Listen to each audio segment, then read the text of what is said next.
After the end of the world, the Burnt One woke from a deep slumber, broken, deaf, and blinded.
Spark had once again been lit.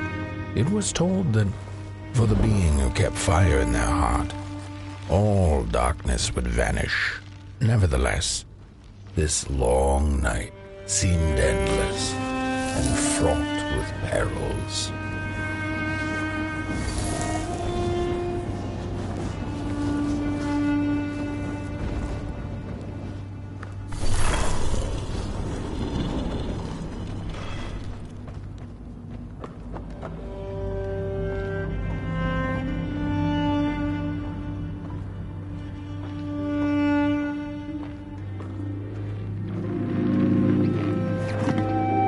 What were they thinking?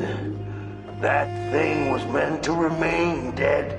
I'm never gonna come out again, no sir. In here it's just me. Lonesome ragdoll with his mask. Alone in that beast.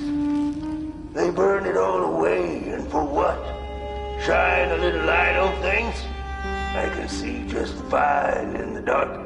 In the dark, I can see everything clear as day.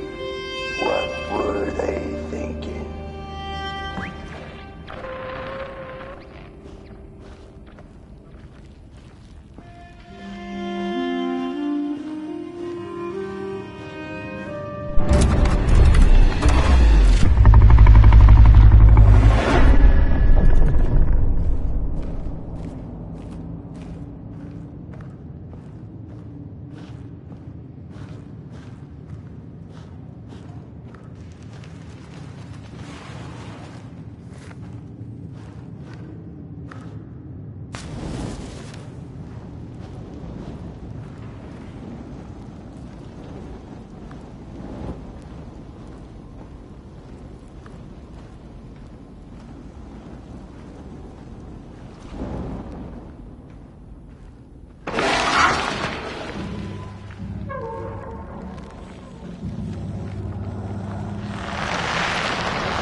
your eyes to make things clear.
In the midst of darkness, lo and behold, a friendship kindled. The fire that spread with it seemed so small against the vast night sky, small and flickering, but defiant.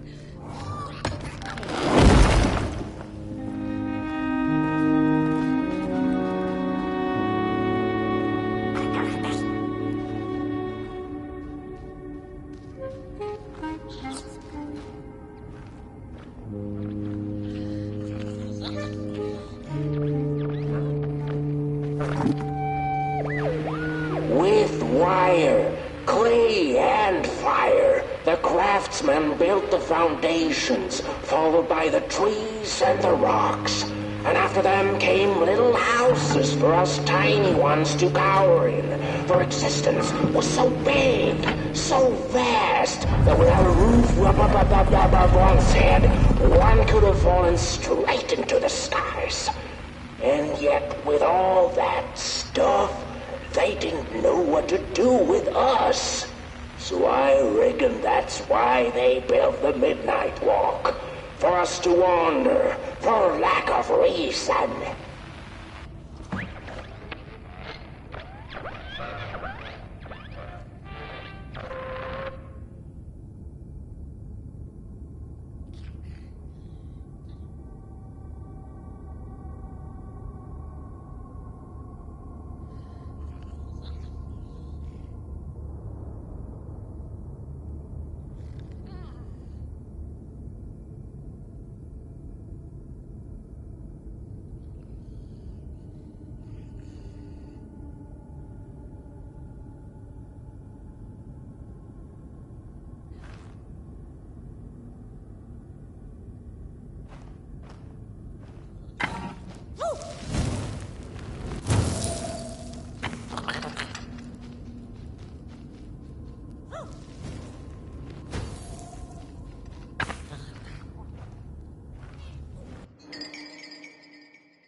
The crawlers eat fire, it's true they do, but most of all they feed on you. Don't you know? Howdy do. Didn't you hear? They eat you too. Fire, fire, aye, it's true.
Oh!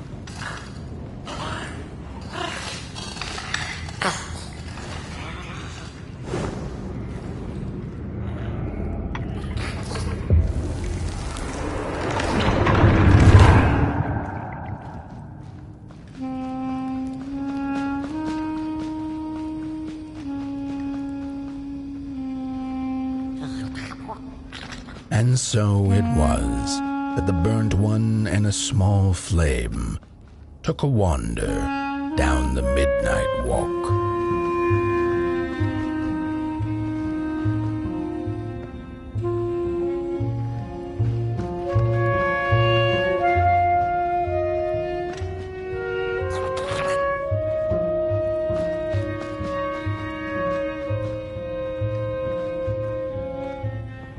In the closing nights of this era, a wandering flame. How rare.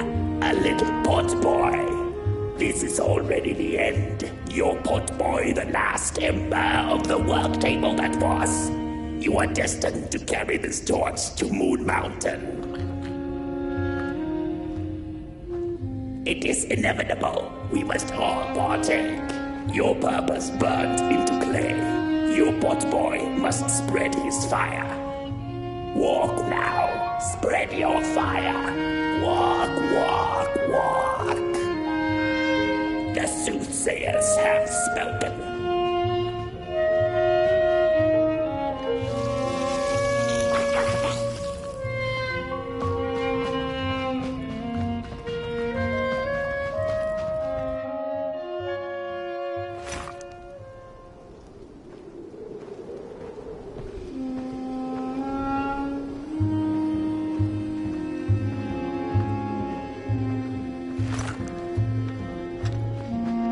Whether they held or lacked reason, it didn't matter.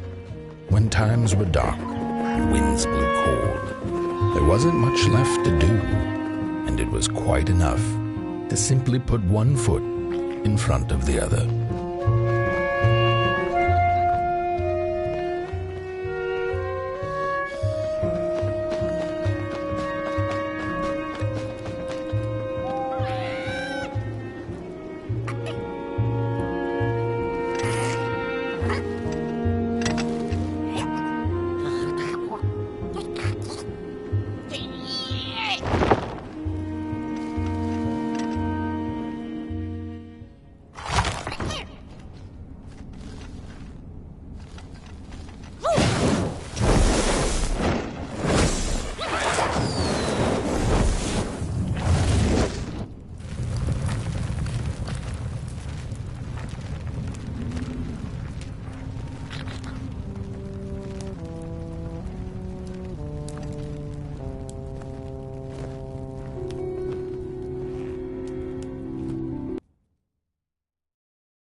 She came back one day from a long while of rock-picking under the gnarly trees. Usually the Merkel had been fond of fall and the refreshing cool of winter, but this time it had been much too long for her taste. Even the sun seemed tired, and she had all the rocks she needed, so she decided to treat herself to a long nap.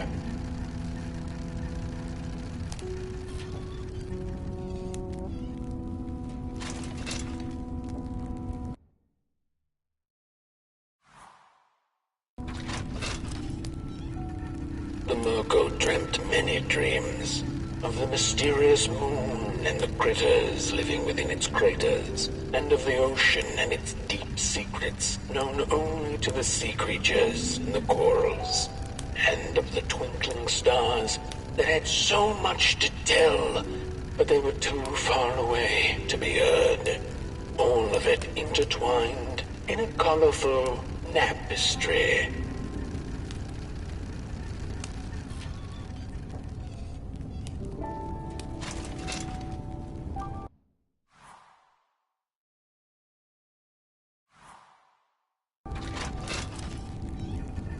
and so she woke with a yawn, so big it could have devoured the sun. She had slept for just about a decade. A decent nap by Merkel's standards.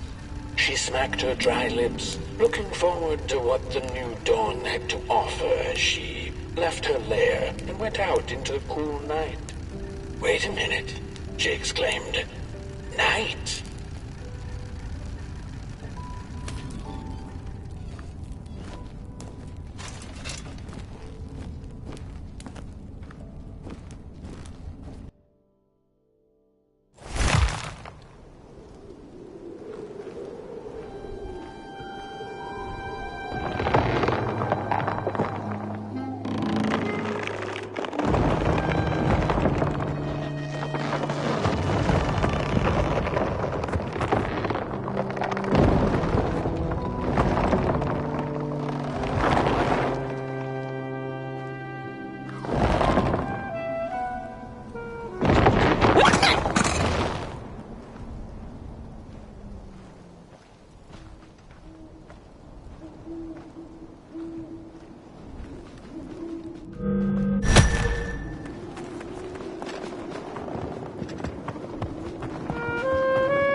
Close your eyes. Listen. They sense you. They feel you. It's so beautiful.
we discovered something deep in the woods. Not crawlers or ghosts, but something else. Something in between. A presence that affects us all. We tried to trap it, but to no avail. We tried to slap a name on it, manifest a pair of glaring eyes in search of its face. Something to name, so that we could tame it. But the dark itself isn't any thing. It is less than nothing, and also more than everything. Behind and behind. And we invented these shell phones so we could try to talk to it. It picks up the phone on the other side, but it doesn't speak back. Not directly at me. It transmits little, nasty recordings, memories or echoes of things that came before, that passed through its drapes. I wonder if one day someone will hear my echo.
Hey, I'd almost forgotten how it felt. And salutations, Burnt One. Fancy meeting one of your kind here. You're the caretaker of this little firecracker? I reckon you must be headed for Moon Mountain. Am I right? Well then, on one hand, it's just a matter of walking down the road. But then, on the other, the Midnight Walk has a mind of its own, and a mind to teach its rider a thing or two to boot. So if you are intending to walk the walk, you better... How's he? Didn't see you there. So glad to see you back on the move. And as I told you, it ran away from its owners. But it's been waiting for the right passerby ever since it ended up here. Well, Mac, don't let me keep y'all.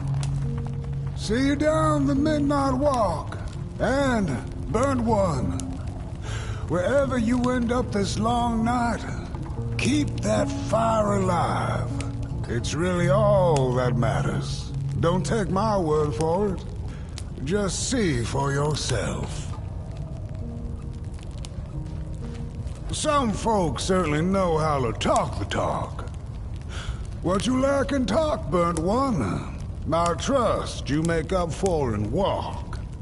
Be wary of the dark itself. It's full of ideas, but it is always hungry for more. Enough talk now. Time to listen.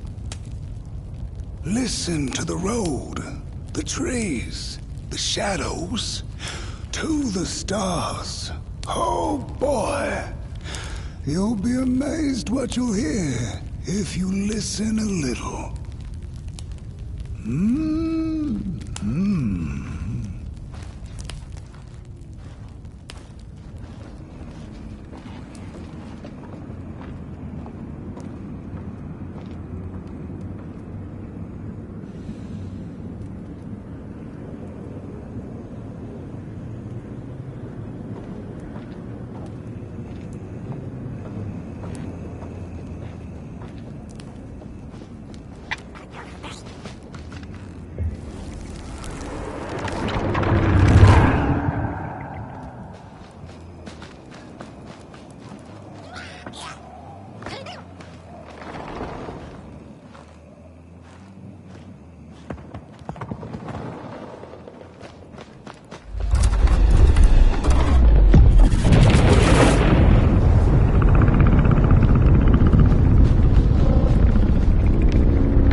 Don't venture into the swamp under the moon, they cautioned.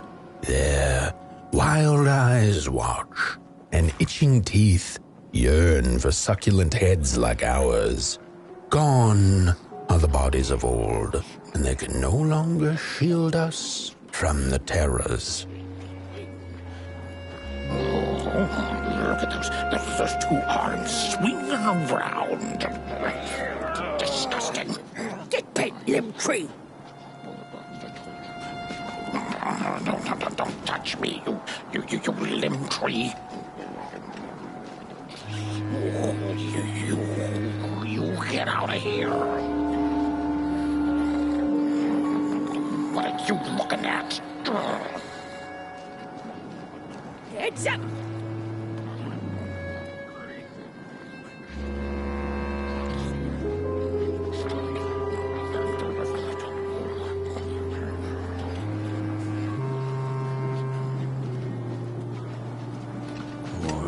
this fancy stick.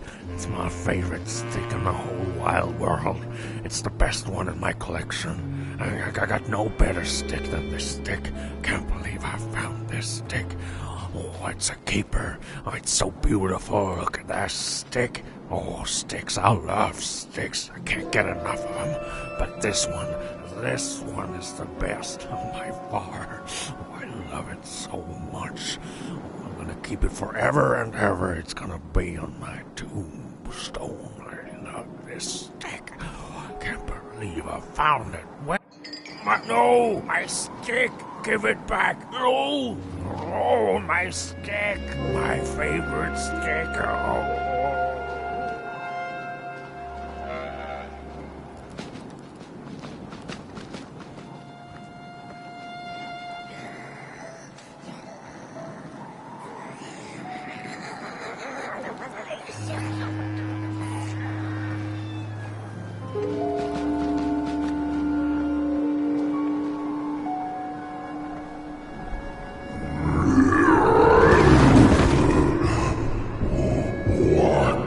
What is this? A somebody approaches Nobodyville? Your wretched limbs, an affront to nobodiness. Unless your fire can prove itself useful, there will be no passage for you, Limb Tree. Go away.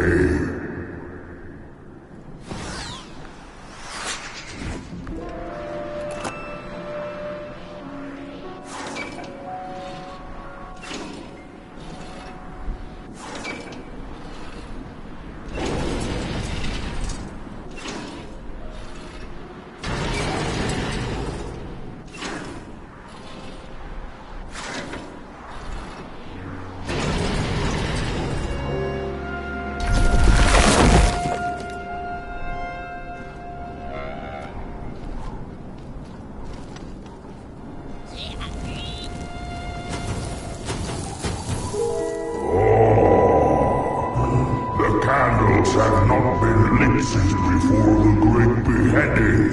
Now fire is back. Maybe fire can help us with our Moldgrim problem. The headmaster will decide. Enter, then.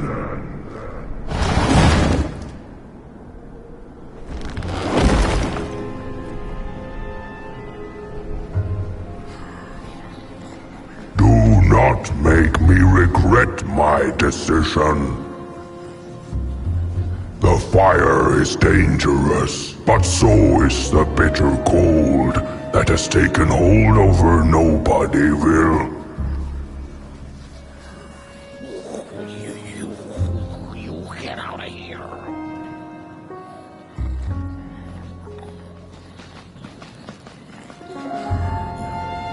We don't take kindly to arms and legs. So uncivilized. Ooh,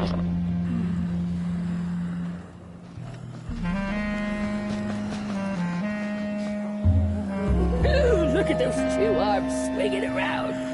Disgusting.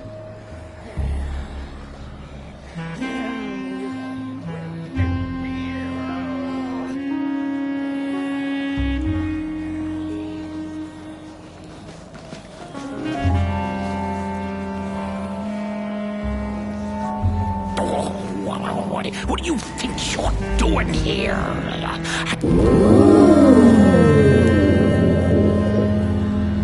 True fire. We nobodies haven't been graced by its warmth since the bodies were banished. They used fire for war. Yes. Now once more, somebody disturbs our peace and sets fire on things with its tiny fire devil. You must leave at once. Leave or face our...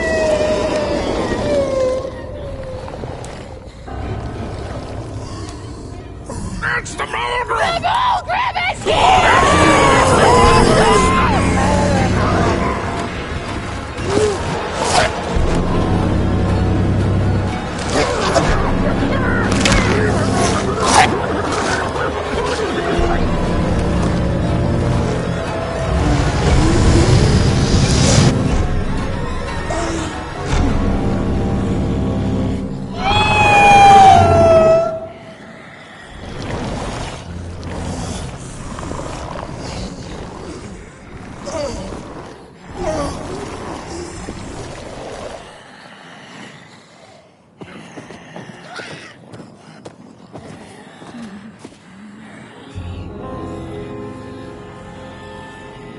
I guess I'm the headmaster now. As you've observed with your own head globes, we have a problem. It is called the Molgrim. Recently she has become bold, moving ever closer to Nobodyville. You should help us get rid of her. Yes, get rid of her. Tame her, just make it stop. And by the powers suddenly vested in me, I will, shall grant you passage through our fair Nobodyville. Here, take this.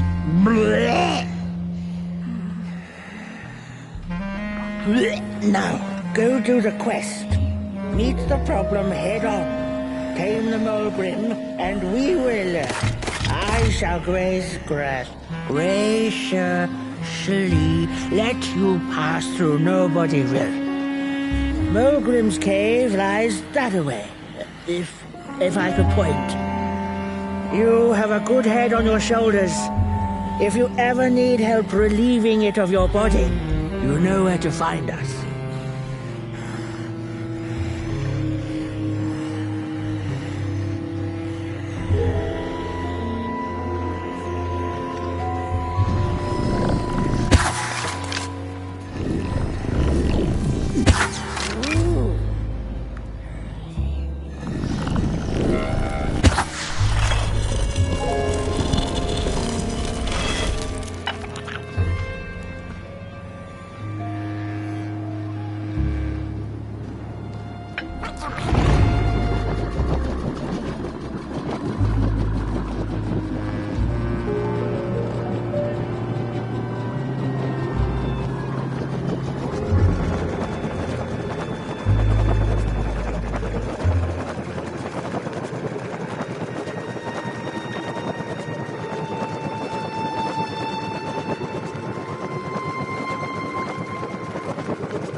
The mushrooms whisper of a new burden down. They tell us her nest lies beyond the cold, cold moon. And she came here to witness tragedies. She feeds on these tales, you see, sucking their fire dry like marrow from a bone. Her eyes are on us now. Like a vulture she waits, knowing that we somebodies are about to tear each other apart.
when a sinkhole devours your fire.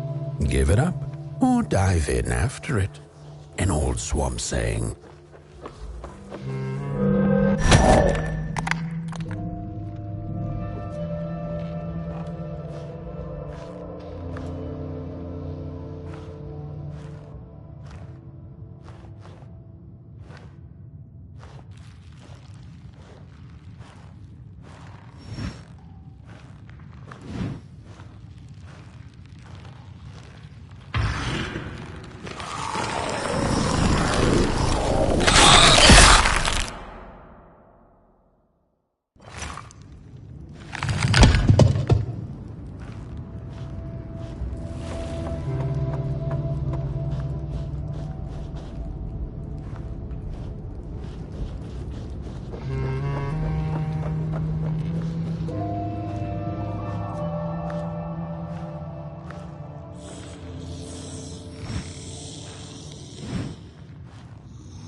Another old swamp saying went, when dealing with a troubled and troublesome Mulgrim, do not light a fire beneath her, but help her build one from within.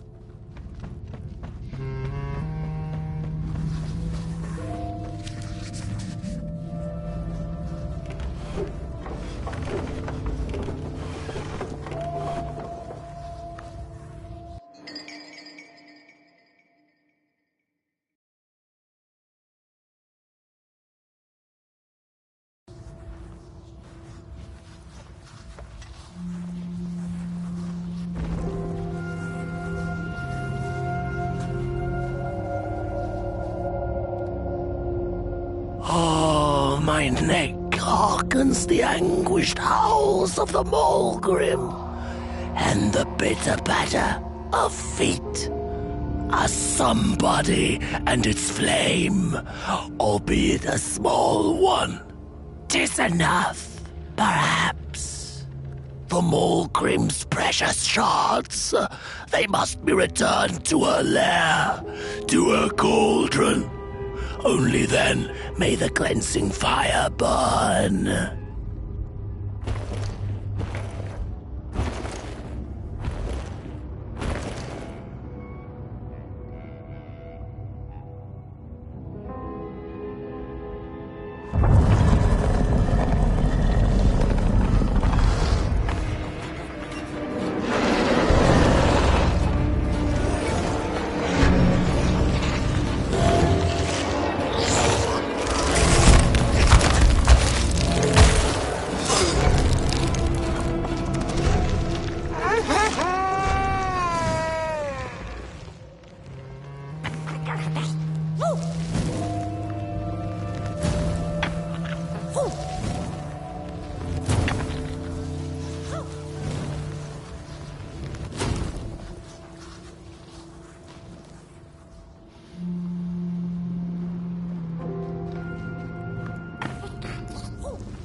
Hands up!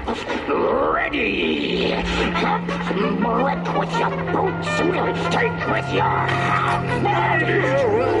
Full of fire! Fire is ours! Take the shards!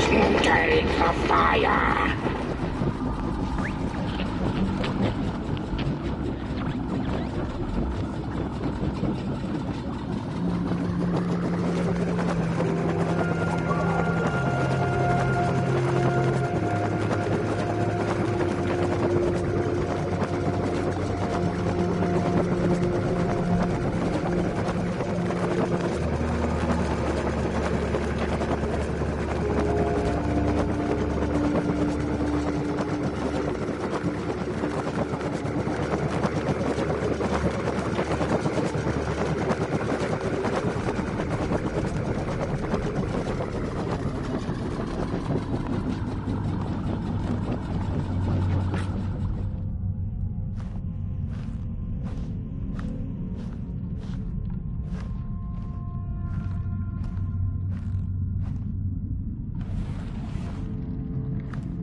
Good evening.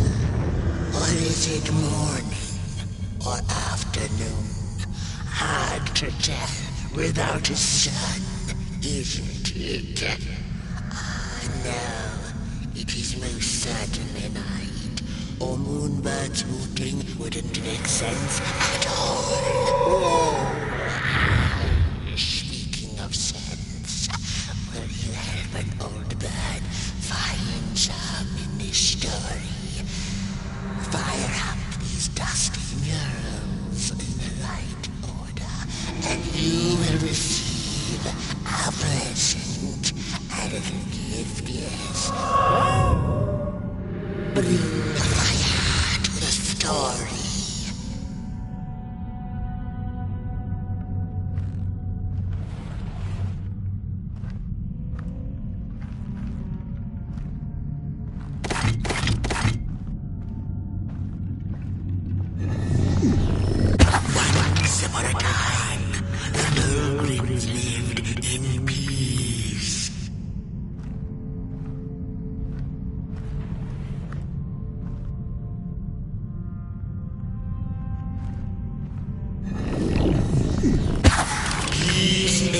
ended when the violent somebodies invaded the valley.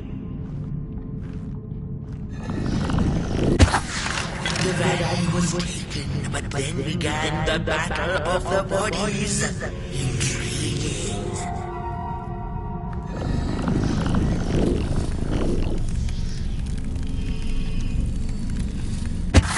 The battle ended with a great, gruesome killing.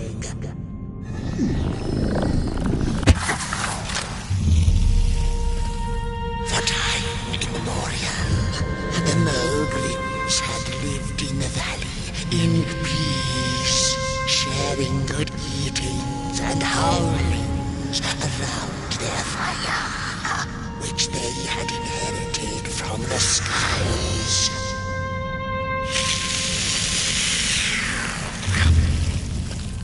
Then one terrible night came the violent somebodies. They hunted the Mogrims for sport and took their fire for themselves.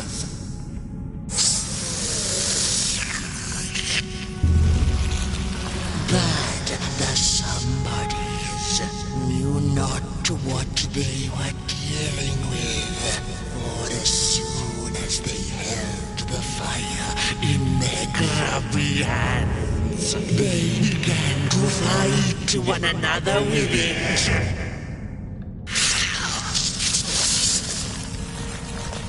To save themselves from themselves, the cunning heads turned on their bodies and organized a great building.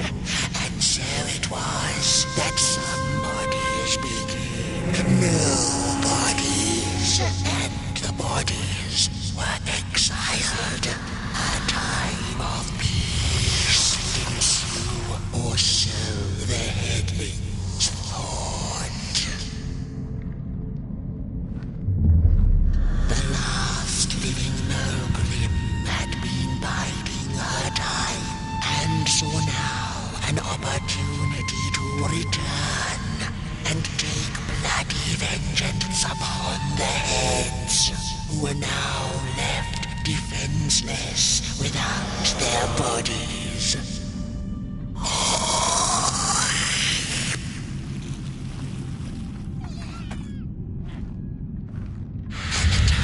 Of the Mogrim begins anew.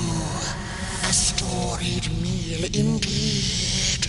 Moonbird thanks you for feeding her and proudly upholds the promise. A gift. A shard from the Mogrim's own cauldron. It looked so shiny in the moonlight. Moonbird simply had to take it. For now, she'll see you in the light.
Send that brooch over the mountain vein and find him. We ragdolls observe, we record, and we mimic.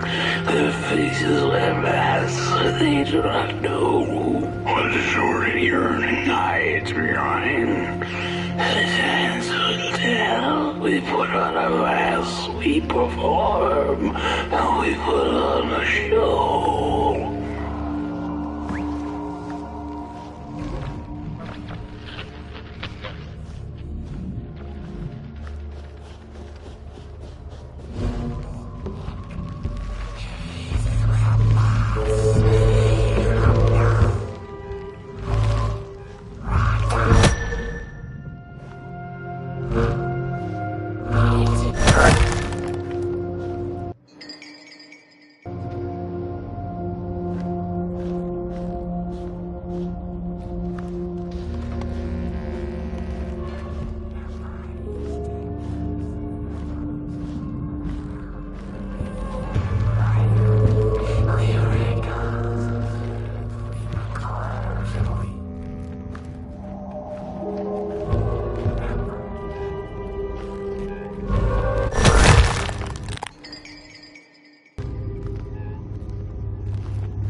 Don't eat me! Well, if you're not gonna gobble me up, then can you maybe take me away from here? Please? Somewhere closer to Nobodyville and away from here. Get me out of this neck hole, please. I'm begging you on my bare chin, and I'll pay you for the effort. Handsomely with a beautiful shard from the Mulgrim's cauldron. If you just take me to the outskirts, closer to Nobodyville, I'd find the rest of my way back for sure. If you've nothing better to do, that is.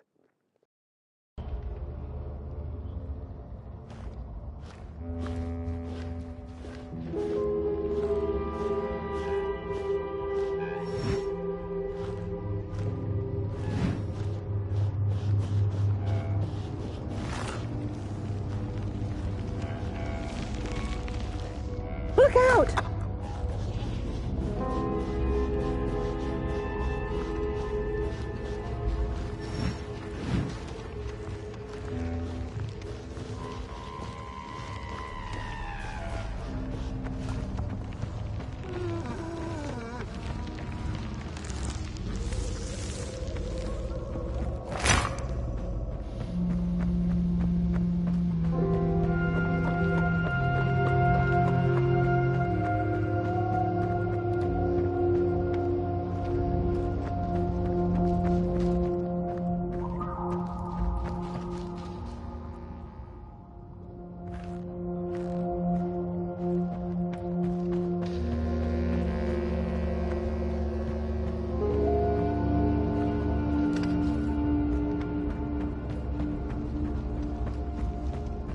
She's here!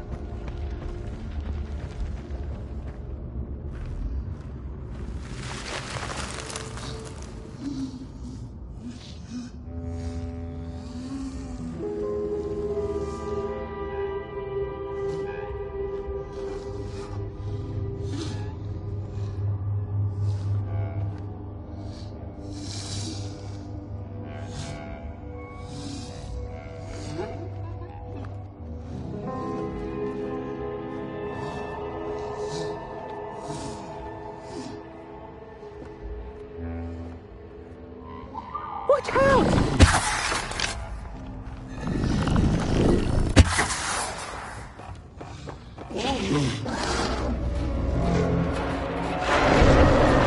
Watch out!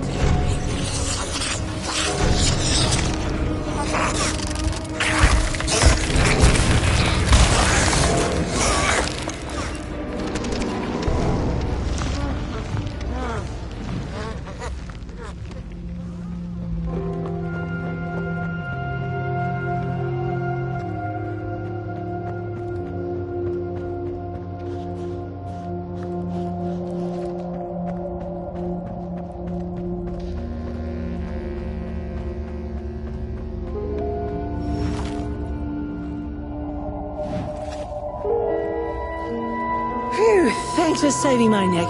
And I think I have a reward for you. A real treasure.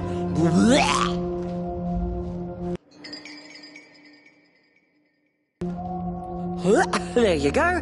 One of the 3 missing shards from the Mulgrim's Cauldron. Yeah, I stole it. Oh, I thought I could maybe buy me some kind of ticket away from, well, everything. Start anew, you know?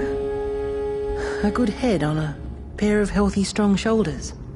Eyes on the horizon. Gosh, the horizon. Do you know I haven't seen it once since I lost my body? I really do miss my body. It's a real shame when you think about it, you know? The things that we do to ourselves, to one another. What we did to her, kind.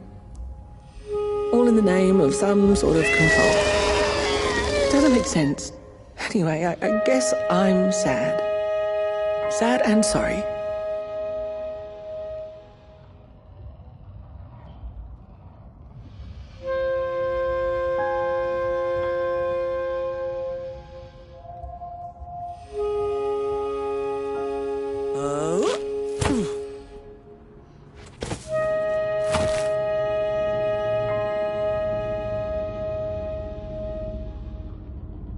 Hey, thanks. You're a great listener. You know that? Just take care of that shard now and maybe put it back where it belongs and... yeah. Goodbye. The ragdoll's whisper of one shard kept by the dark itself. Another was stolen by the greedy moonbird up in the hilltops. The last one, perhaps the cowardly head knows. The heads betrayed us bodies, but not before we had betrayed ourselves. Fire in fist. The shards of fire. They must be restored to the cave. We hunted the Mulgrims, took their fire, and with it we set ourselves ablaze. The shards of that very fire must be returned to the Mulgrim's lair. Somebody find the shards, mend the cauldron. Otherwise, we and thou art forever doomed to madness, to be fettered to the clay and mud. The ragdolls whisper of one shard kept by the dark itself. Another was stolen by the greedy moonbird Up in the hilltops. The last one, perhaps the cowardly head knows. The heads betrayed us bodies, But not before we had betrayed ourselves. Fire in fist. the shards of fire. It's They easy must to lose be one's restored head to the when cave. everything you love is either gone, broken, or dead. Yet another forgotten swamp saying.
She'd never been much for company until she had met the other one.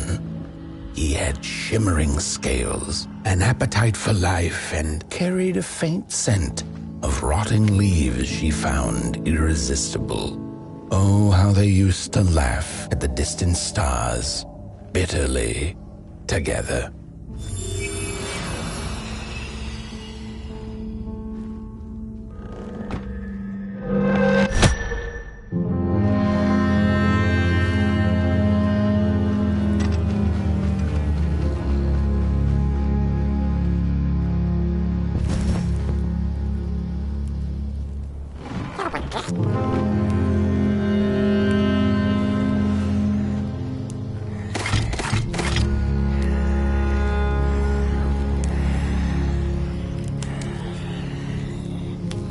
The howls of the Mulgrim have gone with the wind, and our headaches settled into gentle throbbing.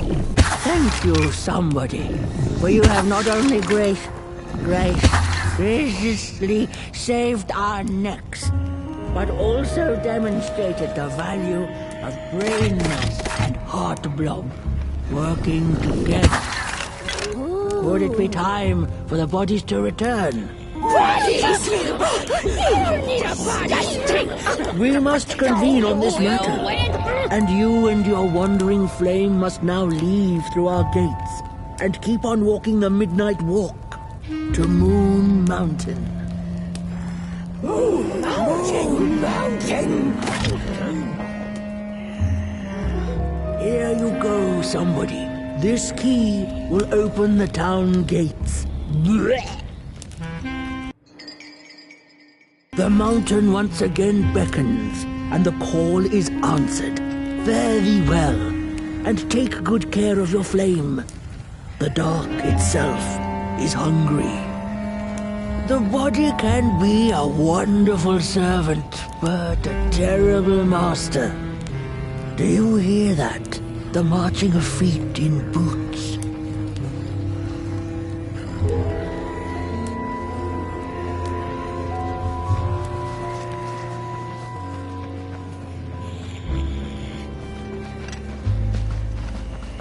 I think this body business will be good for us heads in the long run. You gotta be a somebody. Heads off now. You can become a nobody.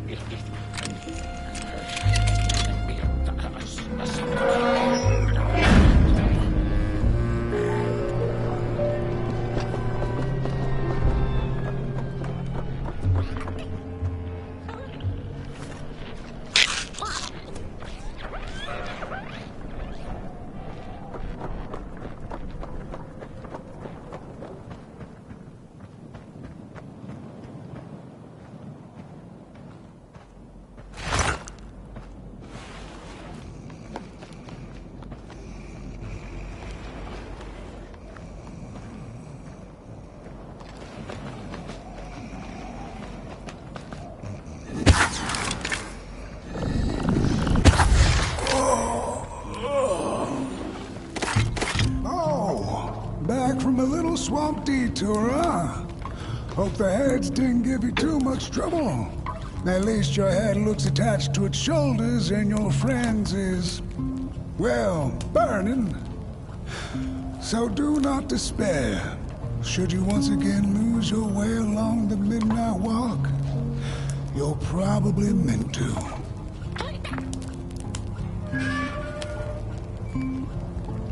The body can be a terrible master, but a wonderful servant.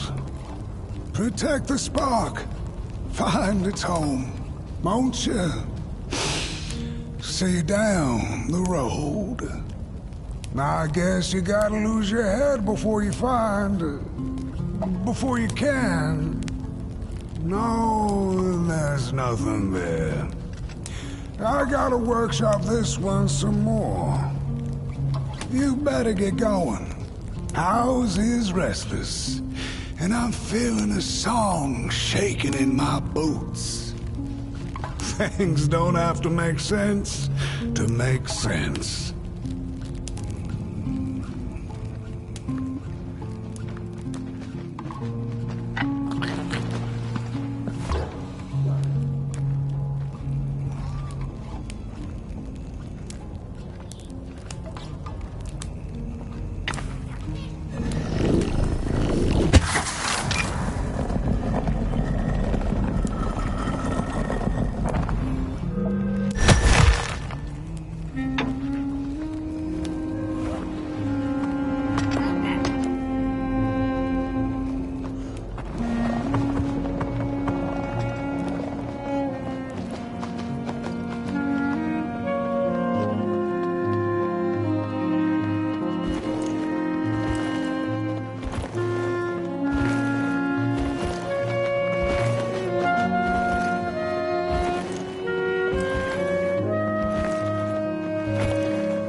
We Malgrims have a special relationship with fire. We do not cook over it. We do not shed tales around it. We care not for its warmth. Ours is a different connection entirely. Fire is our window to truth and into the world beyond clay, to which we must return. We are noble beings, bringers of bugs, slime, and mushrooms to help decompose the old and to bring about the new. We are the caretakers caretakers of this world, and woe be to those who seek to end us, for they seek to end themselves.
Dreadful was the day when the sun vanished. The waters dried up, birds went quiet, and the dark itself seeped unchecked into the work table as the cold, chewed paper moon rose over the mountain. The night that followed would be long as the midnight walk. The burnt one was there. You do not remember, but you feel it, don't you? You are reborn when need arises. This night, Port Boy needs you, and Moon Mountain beckons. Its call irresistible. A storm is coming. The soothsayers have spoken.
Where was the sun? Where its warm rays should have been, there was only the vast night sky, not a star on its face. Well, the Muggle mumbled softly to herself, winter was late, so now the sun must be late too. Proud over her sound logic, she went back to her lair to take a complimentary nap.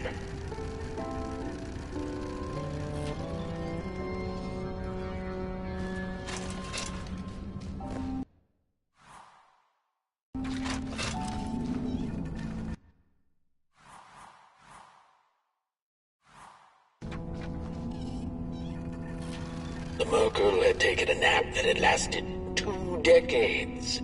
Now that counts as oversleeping even by Merkel standards. She had awoken anxiously this time, feeling misplaced and confused. The confusion grew further into panic when she was greeted not by the sun's life-giving caress, but once again by the silently mocking night sky.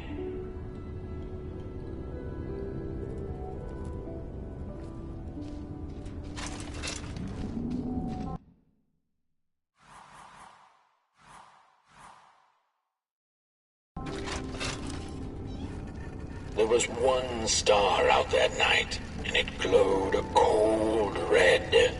Who took the sun away? The Merkel asked it. But it was too distant, so she could not hear its reply if it had one. The Merkel had never felt so empty and alone. Lost in quiet despair, she managed to open up to the winds and followed their gentle push south down the midnight walk and to the Darklands.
There once was a freezing cat who was looking for shelter when she came across a dark cave. "Step into my abode," offered the dark. "It will warm you if you surrender your wants."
eyes were much too big and watchful for the cat's liking.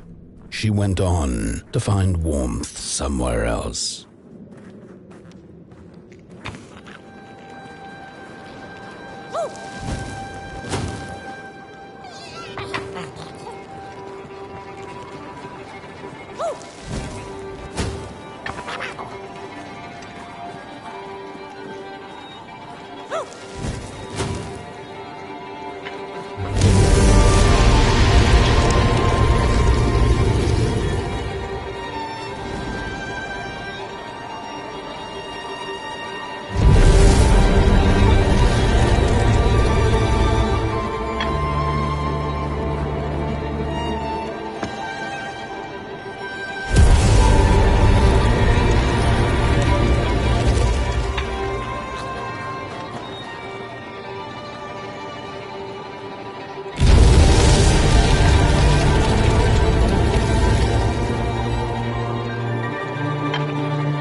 Rooftops piercing the sky. Approaching the town, she was greeted by a crone. "Come, kitty, kitty, you must be tired. Sit in my lap. Share your soft fur, and I shall warm you for a spell."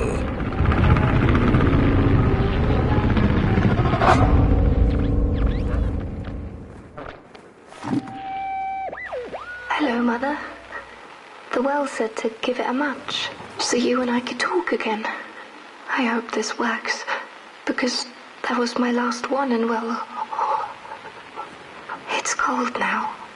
But it doesn't matter. We can finally talk after everything. So, how are you? Do they have fire where you are? Not the hellish kind, I hope. Is Father there too?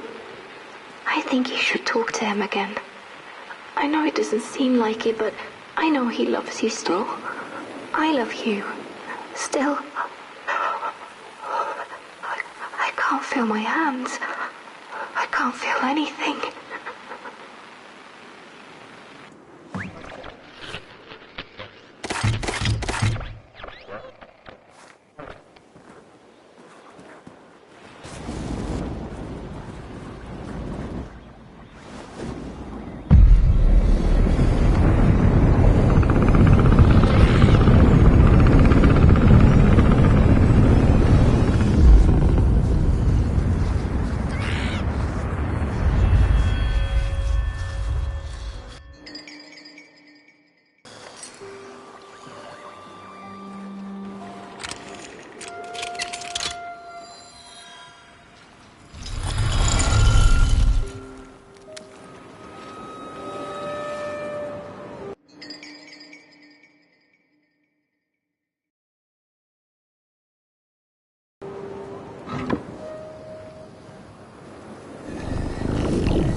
Welcome to Coalhaven, newcomer. Good to see a flame in these parts again. I'll be your guide tonight. This furnace here used to run on coal and fire, don't you know? But a thief stole all our matches, wasted them in greed, you see. Now the ghost has come to smite the wicked and punish the thief who killed us. Well, I guess that's it. That's a tour on the house. There's a bone right there in the snow.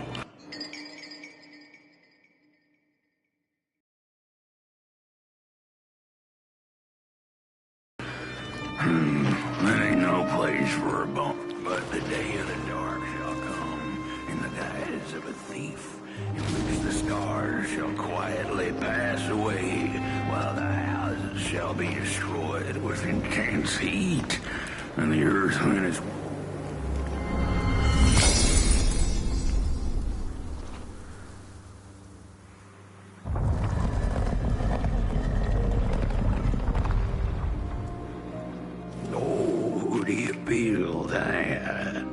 something's changing. That furnace was the soul of the city.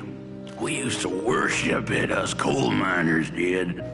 Fed it trees and fire like it was a hungry, angry god. This broken body's going nowhere, but yours is. Walk the streets, listen, just don't believe everything I have to say. The cat didn't like the crone's crude pettings. Her hands tugged at her fur. Now, rest still, the crone said, as she pulled out a crooked knife. The cat was quick and escaped just in time.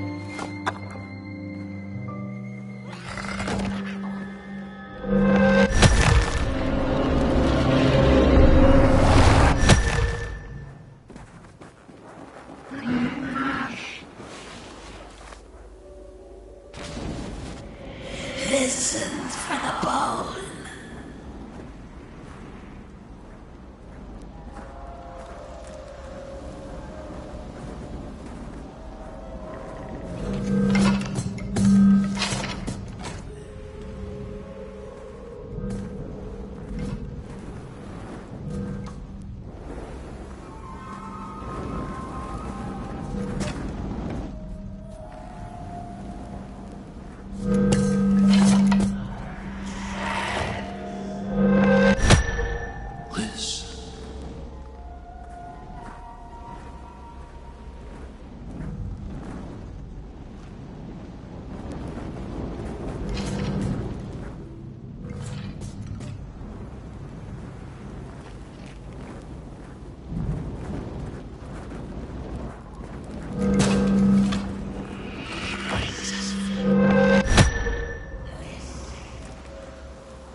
ghost.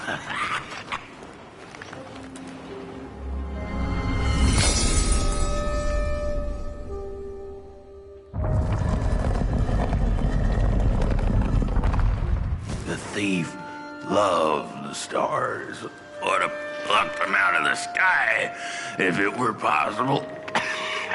But the dark itself stole her stars, turned the thief's sky as black as a cup of joe. And so the thief began to steal matches and lit them, hundreds of them, like little stars of her own. The crooked path to the house on the hill lies.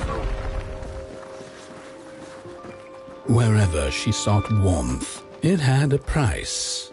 The miners needed the cat to get rid of the rats, and the vicar wanted her protection from bad luck. Bony hands reached out from all around her, trying to grab her. The burnt matches lead to the house. Brothers and sisters, hunt down the thief. The matches. Follow the burnt matches. Follow the matches. What did we do? Brothers and sisters, hunt down the thief. The matches. We're running out of matches. You've met your match thief. You'll burn for what you did. No matches, no fire, no coal. The furnace is dead.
It burns! It burns!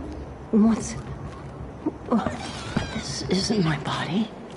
The fire, did we snuff it out? Where's... Did I save them? The house. It's ruined. Well, it wasn't supposed to go down that way.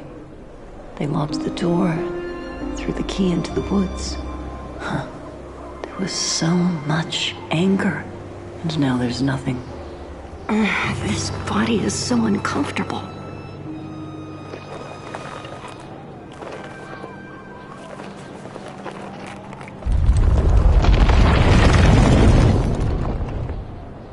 While I was in the black, I had a dream. There was a monster in the woods, with our door key dangling from its tail. I ran, tried to chase it, grab the key, and when I did, the creature turned around, and its face, it was the face of this whole town.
That's it, that's the key. Unlock the door. Please. I want to see my home again.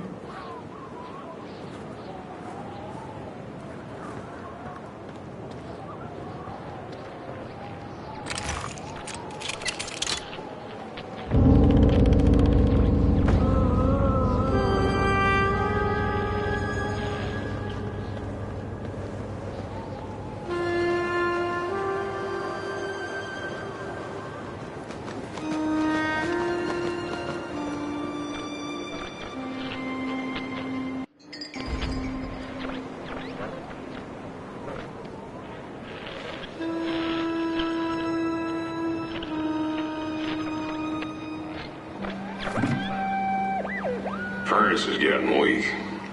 Council says we're running out of matches. We'll have to harvest more trees then. I don't like it. Losing the forest like this. Not like we have a choice. Mom, Dad! Oh, Curly, you startled me. They're coming here. All of them. What's that you're holding? The cat felt as if the walls around her were growing taller, the alleyways narrowing. Turning a corner, she bumped into a girl sitting in the snow. In her bony little hands, a lit match. "What do you think of my star?" the girl asked. "Isn't it pretty?" Furnace is getting weak.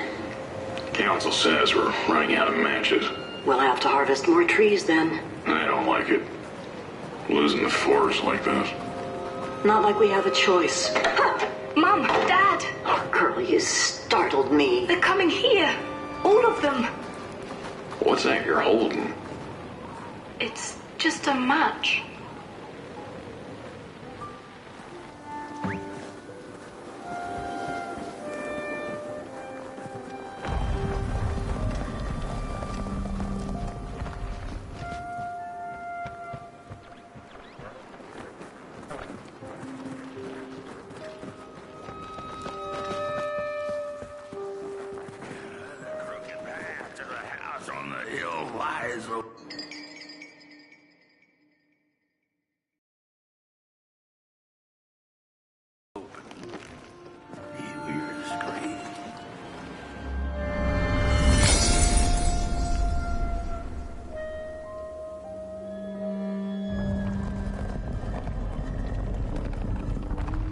With no matches left, we couldn't light the furnace.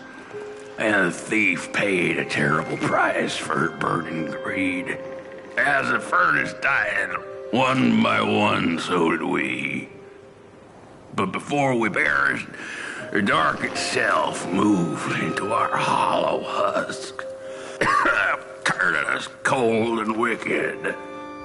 If I had a heart, I'd feel great shame for what we did. I'd feel great shame for what we did. The old man feels it too. Should have been long dead with the rest. He just wasn't ready to go. At least he has a reason for sticking around.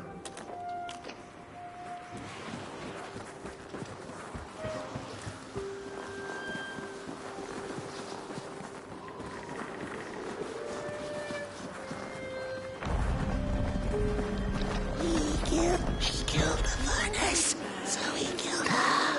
Murder us all. Murder us. She got carried away. She killed the furnace, so he killed her. As for us, I do what we did. I know the thief was to blame, but she was just a child. The anger kept us warm, but only for a spell.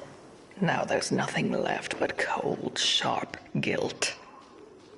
So much guilt. Why aren't I dead? I know the thief was to blame, but she was just a child. The anger kept us warm, but only for a spell. Now there's nothing left but cold, sharp guilt. What have I done? What did we do? I thought we'd just punish her. She was miserable and found comfort in fire. What have I done? What did we do? I thought we'd just punish her. Shame. The furnace died, so we had nothing left but justice. Sweet justice. Justice won't keep us warm. The shame won't keep us warm. The furnace died, so we had nothing left but justice.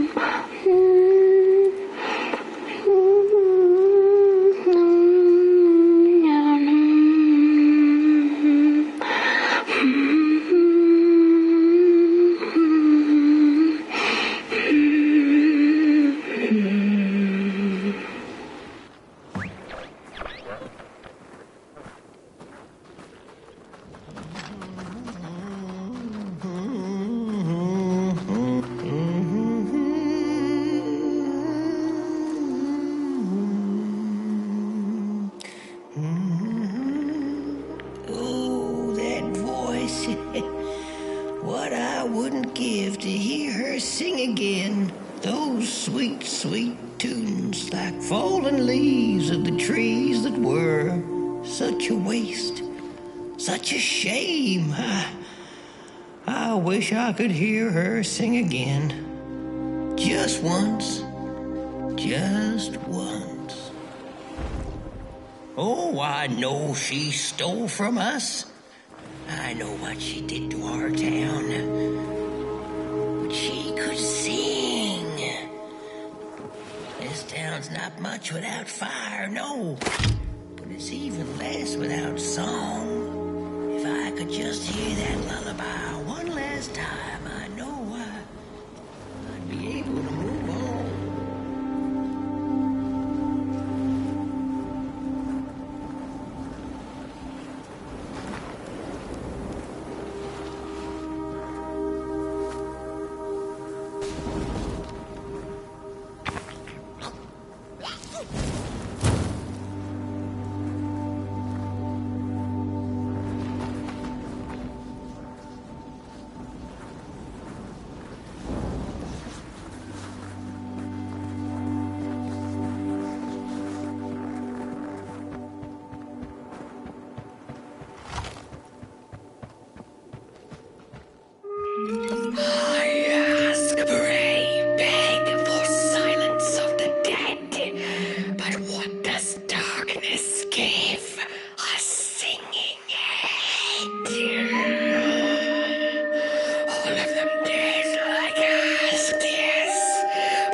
found it! Does it still keep our song? Fire will tell.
Little soul, you charming little wanderer, my life's companion and body's guest.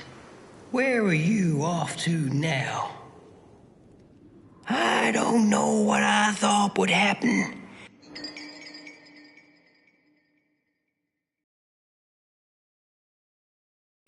I feel a strange warmth, but just as coal runs deep in the earth, so is the shame a part of me, mine alone to bear.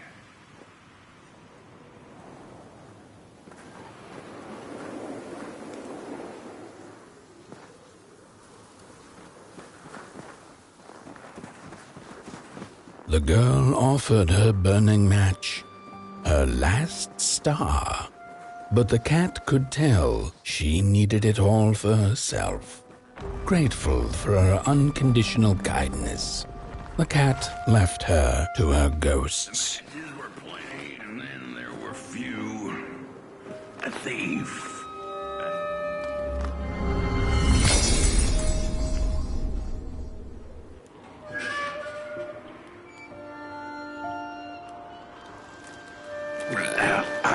The door at the flame was open. It's already there. You just haven't lit it yet. Now, if you don't mind, a little spark. And just maybe we'll be able to die for real this time. In life, I didn't mind a little loneliness, but this is the worst. The furnace longs to burn once more.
Release me. Light the match. The match. Light it. Please. One last star. Light the match. Thank you.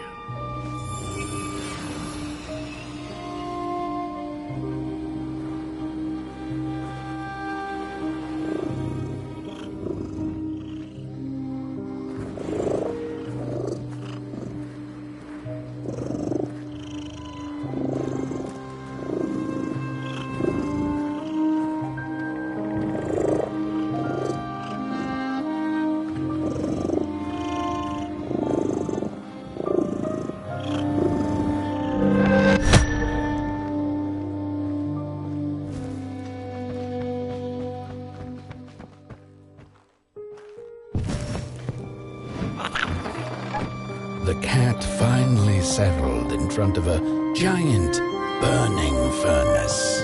In its bright flames, she could glimpse a dark future. This did not matter to her, for now she was eternally warm and at peace.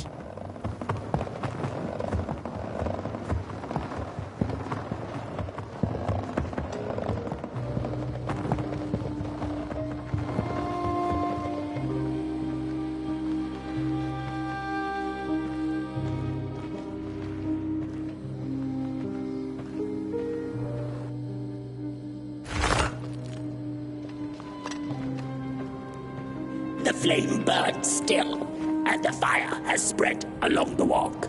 The cold takes its toll, and Potboy's flame flickers.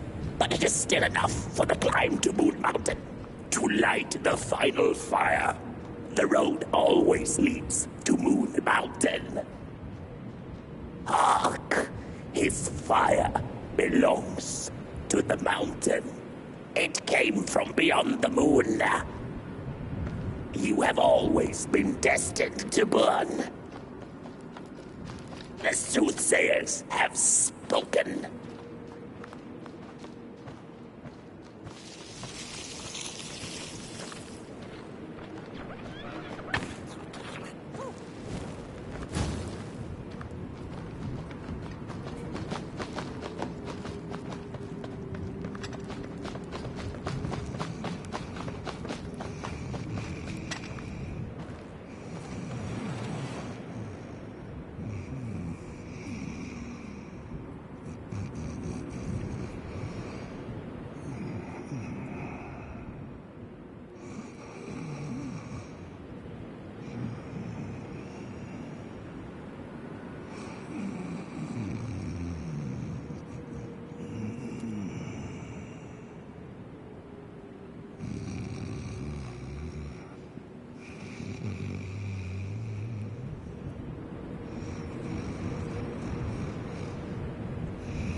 my. The bird won and its flame approaches.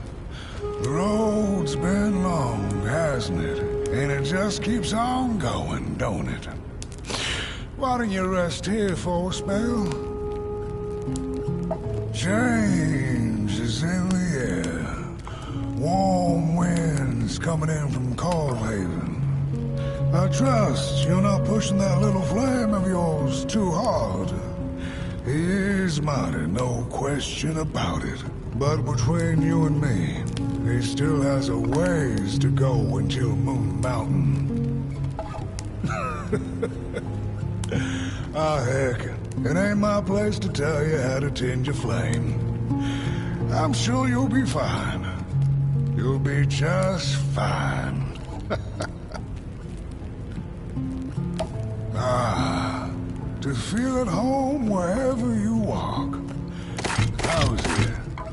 What a friend to have on the road, huh? Now, there's an open door invitation, if I've ever seen one. Go on in, then. Get some rest. I'll keep watch. Go on in, then. Get some rest. I'll keep watch.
a boatsman went out into a foggy lake to find peace.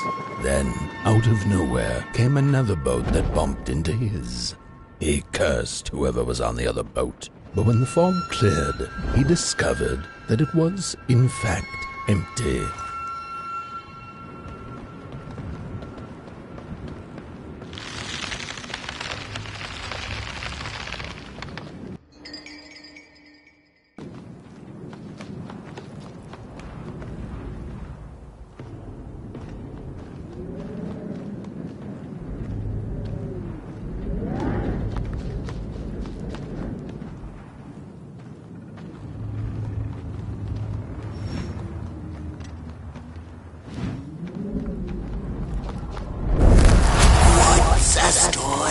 Without a little adversity.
on the menu, Close.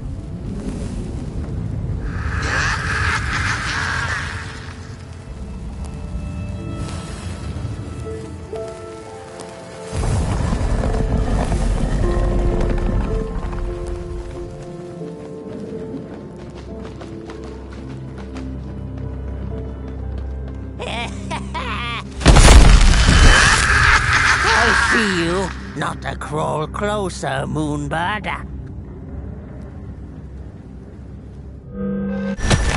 Birds of the dark everywhere.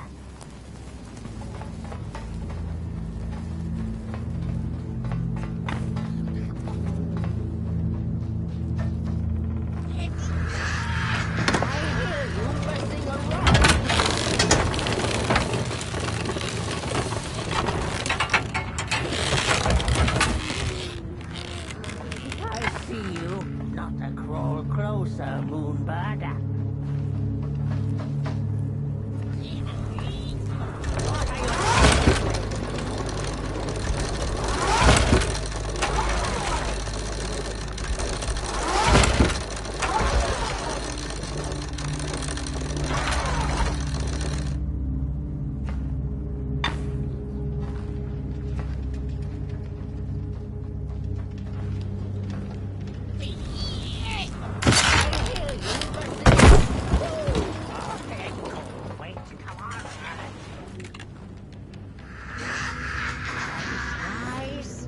Watchful, they want our story.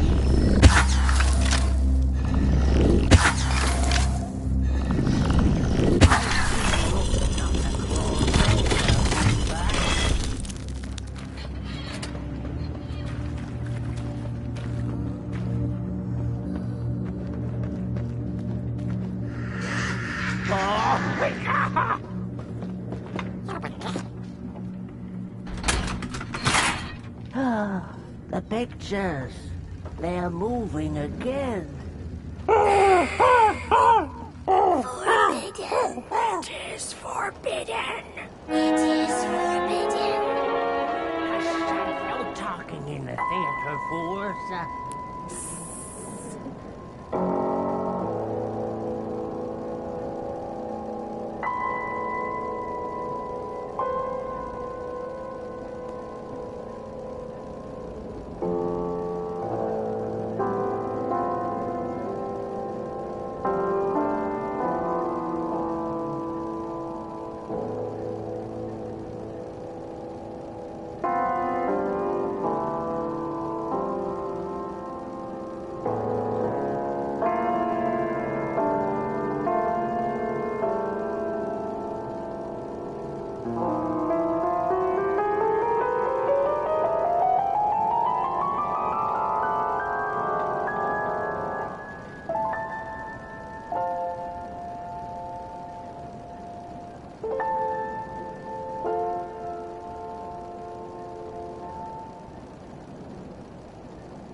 Stories.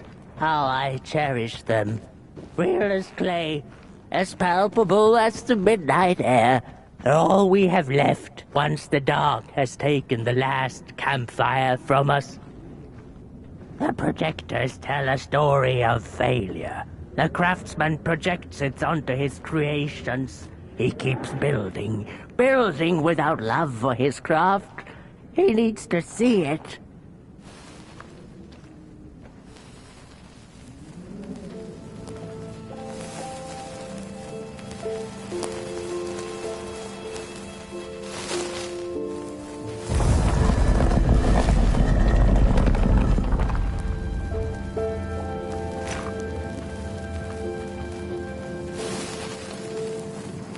The potter, stuck in the sinking clay in which he had dug so greedily, spoke his final verse.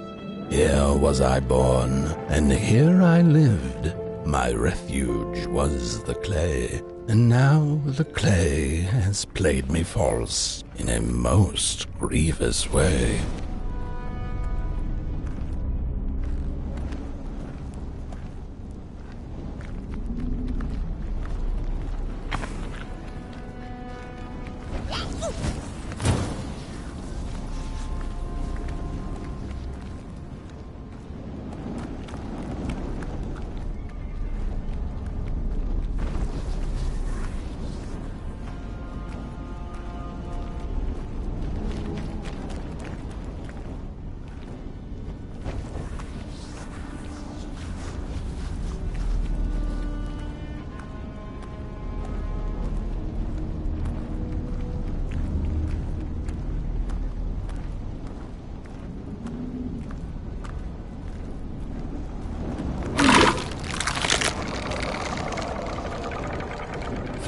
Blind explorers discovered a sleeping beast. Each of them touched it and described it to one another. Its skin is coarse, said one. No, its ears are big, exclaimed another. The teeth are its most prominent feature, declared the third. Who was right or wrong mattered little, as the beast awoke and ate them all.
starting.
Reflections of the daughter. None of them will ever dance. Ever feel the warmth of their maker's heart. They can never be enough.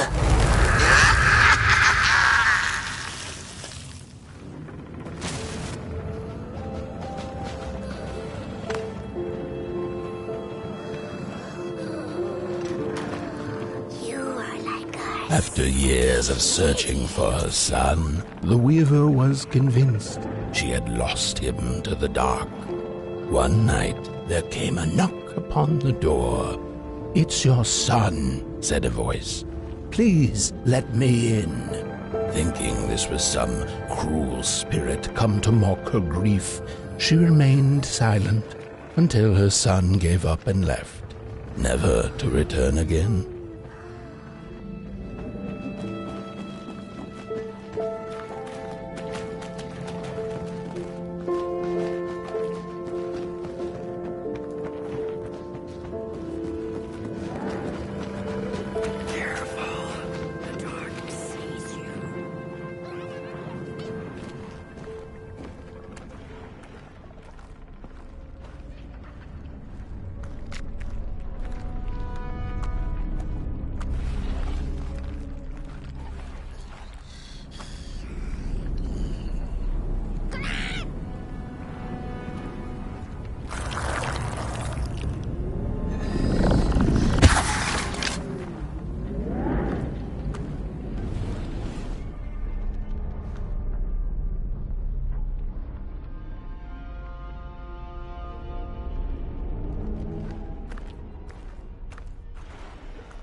Follow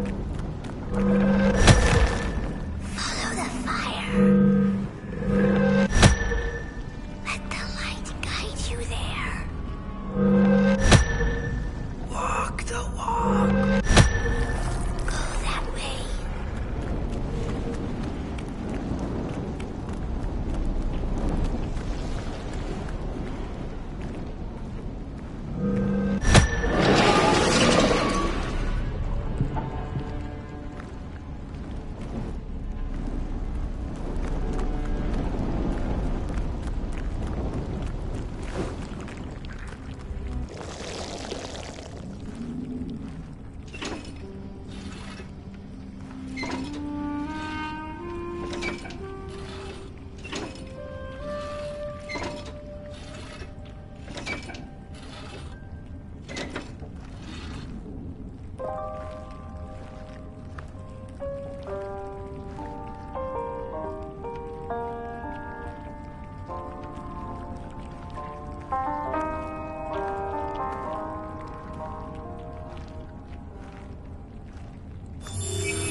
that just the way? The father hoped the daughter would fill his heart with fire, failing to see that she needed a fire of her own.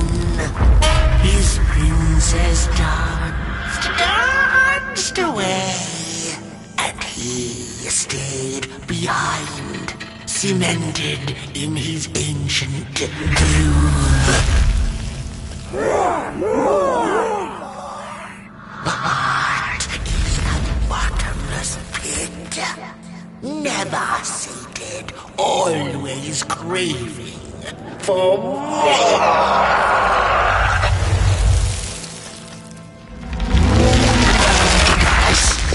Enough! Keep on walking the midnight walking. Don't run all the way to your infernal doom. She will be there to gobble up the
She met the old sword fisher with whom she'd shared many a teacup in her days. Is that the Merkel I see? Another decade, another teacup, eh? He chuckled, but the Merkel sure wasn't in the mood to discuss teacups. Who took the sun away, Swordfisher? Surely it wasn't caught by your hook. After pondering for a good minute, the Swordfisher answered, well, there have been whispers among the fish and corals about a loathsome, hungry Mulgrim roaming the swamps. Perhaps it knows. By the time the Swordfisher looked up from under his big hat, the Merkel had already continued down the road.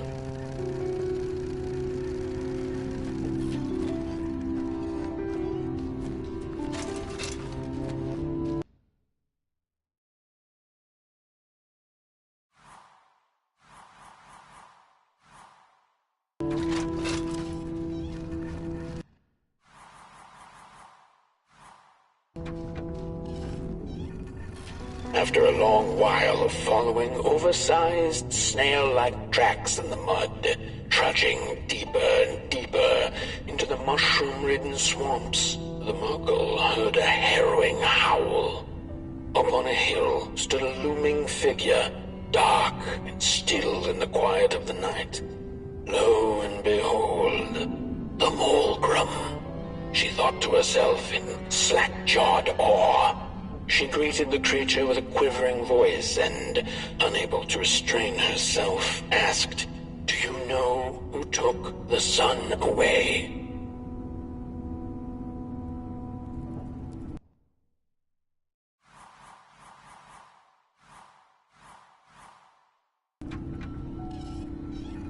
Talking to monsters had never been any Murkle's forte, but this meeting proved spectacularly disastrous. Barely escaping the gnashing teeth of the Mulgrim, she managed to escape by jumping into a lake, following its stream away from the swamps. Although the Mulgrim was far behind her, she could still hear its melancholy howl.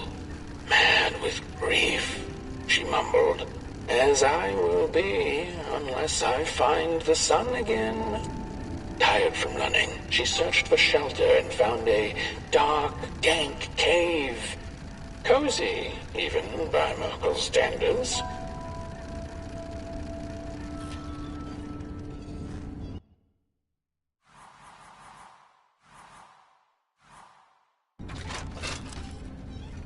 Talking.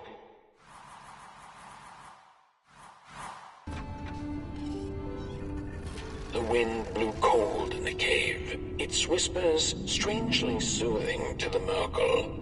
As it turned out, the whispering belonged to a pack of starving crawlers who had begun circling her, their language known only to the dark itself. "What are you searching for, little limb tree?" they sounded in guttural unison. "These are dark days, and your kind does not belong anymore." The Murkle gathered her courage. "I am looking for the sun. I know you crawlers eat fire for dinner. Did you eat it?" They sniffed her lantern hungrily, and instinctively, she offered its flame to them.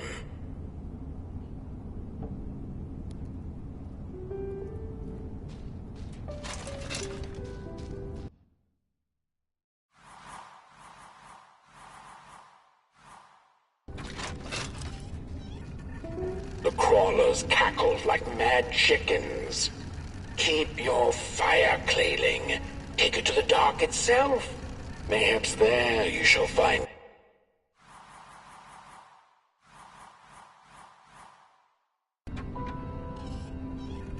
The road went on.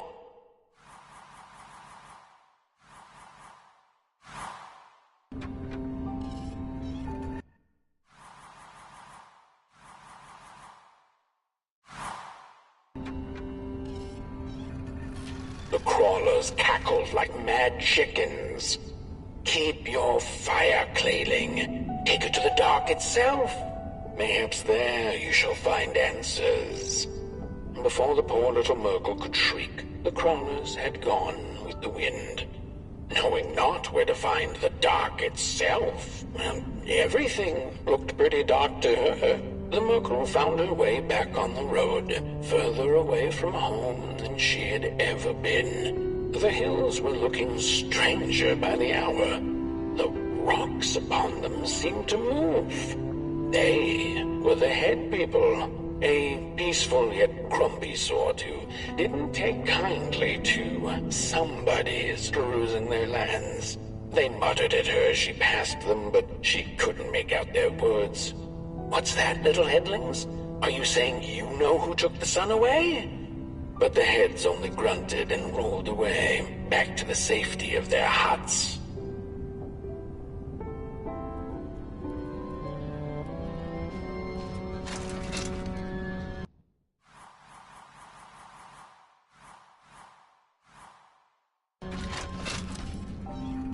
The road went on, and the shadows grew all around her. Was this the dark itself? Not sure whether she was alone she asked out loud, "Does anyone out here know who took the sun away?" By the side of the road laid 3 peculiar faceless and person-sized dolls wrapped in muddy bandages. A stone's throw away lay some strange masks. The Merkul followed her instincts and put the masks back on. And the dolls did come to life. They began to dance a haunting dance around her, and before she knew it, she was dancing too. When it was all over, their masks fell off and they went back to lifelessness. The Merkul silently thanked the dolls for the dance and went on her way, deeper into absolute darkness.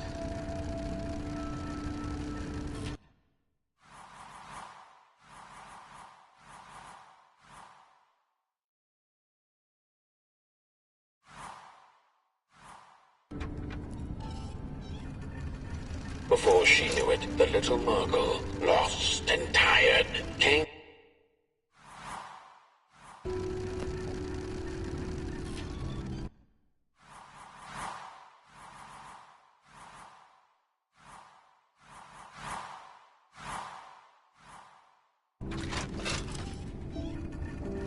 Before she knew it, the little Merkul, lost and tired, came to stand before the dark itself. With a burning question clenched in her fist, she felt like punching the dark with it, screaming it out like the howling Morgrim, laughing it out like the starving crawlers who had nothing left to eat but the hope of others.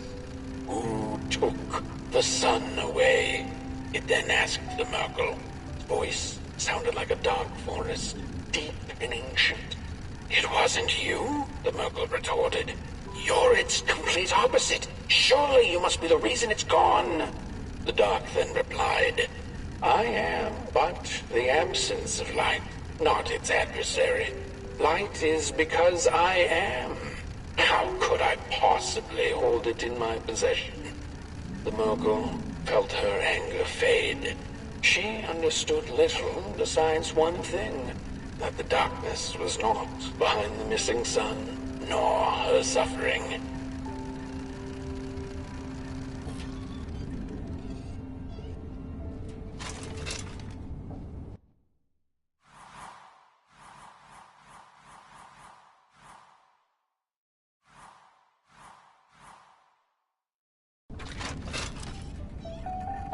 Had her journey been for naught? Would she ever feel the rays of the sun again? Bask in their glory, hit rocks on a cloudy summer's day? The Merkul was alone in her questions, but then again she wasn't. The dark held her in a blanket of nothingness that was cold and warm at the same time. So, she sniffed, "What do I do now?" To which the dark itself replied, "You don't have to do anything." She took an hour's nap then and there, the blink of an eye by Merkul standards, and then she began the journey back home, which seemed much shorter now than it had before.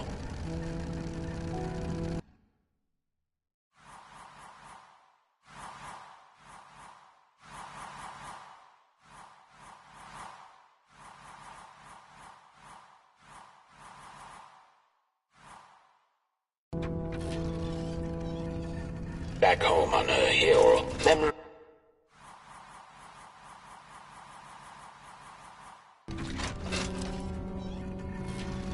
on her hill, memories of the Merkul's many encounters along the way came circling back into her mind.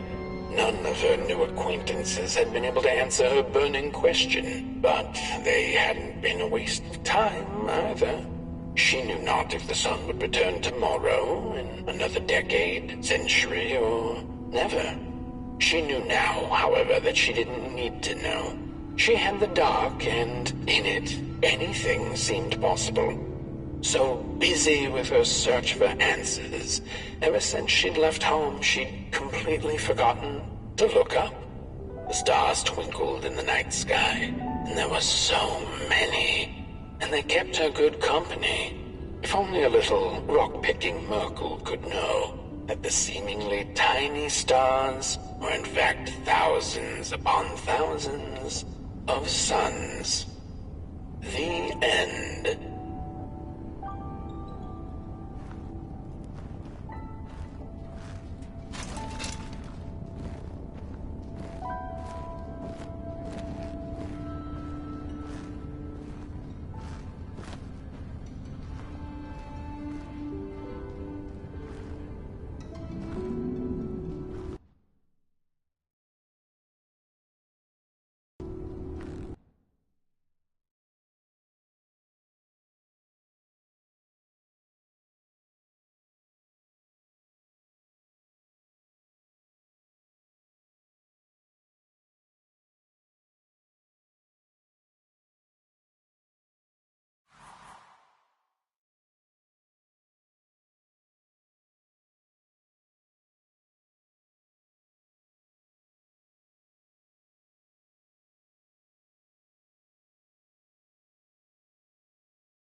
Whoa there! You look like you're about to move a mountain. That's what I get for trying to get in the way of a flame and its destination. Let him walk his walk. Ain't nothing gonna stop him now, looks like. Fare thee well now, Burnt One. You're going to Moon Mountain, and that walk is for you alone. You have a tough decision ahead of you to make, just like the ones who came before. But they're all long gone. In the end, all there's left to follow is your own heart.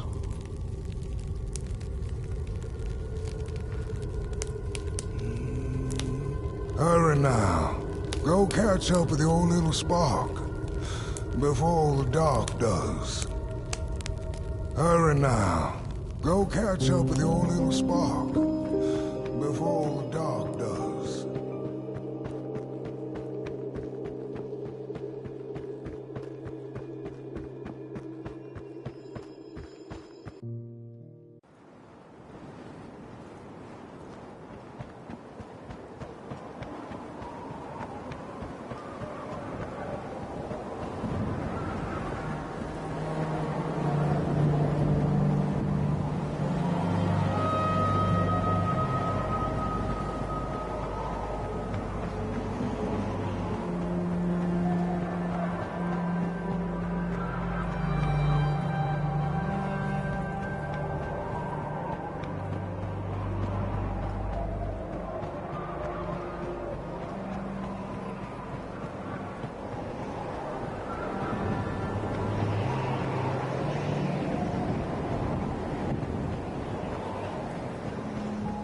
When I was a child, I exchanged letters with a monster in the woods. We were best pals, and we shared all our secrets with each other. One day, my sister told me that the monster wasn't real, that she'd written me all those letters to play a joke on me. But the joke's on her, because I knew the truth about the monster in the woods, and we exchange letters to this day. Oi, you the caretaker of this little fireball?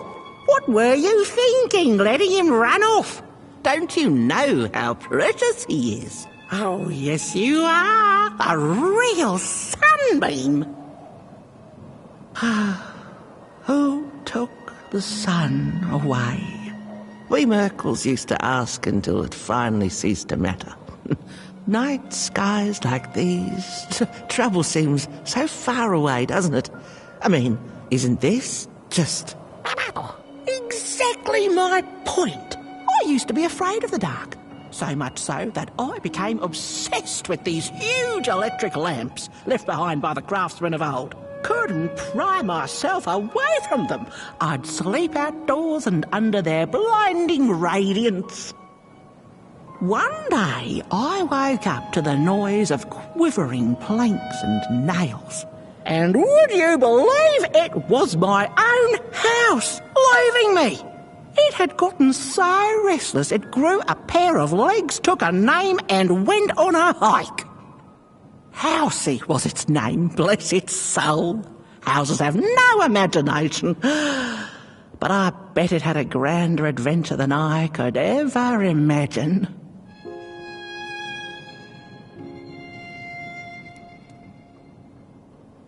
This little flame is your home, Burnt One. Keep him nurtured and safe, and you'll always find yourself in the right place.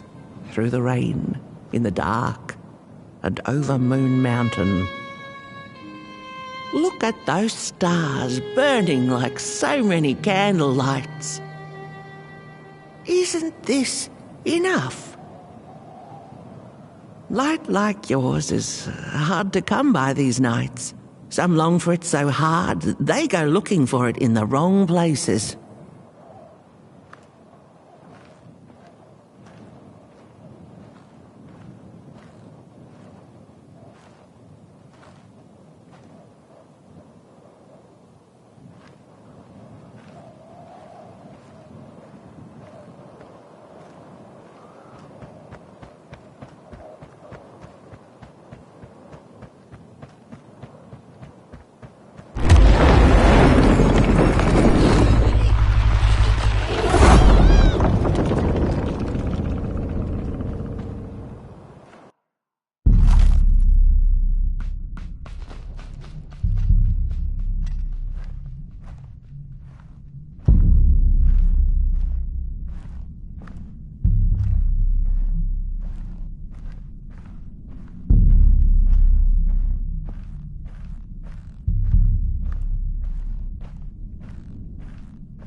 The Wanderer asked the craftsman, "How do you make such perfect sculptures?"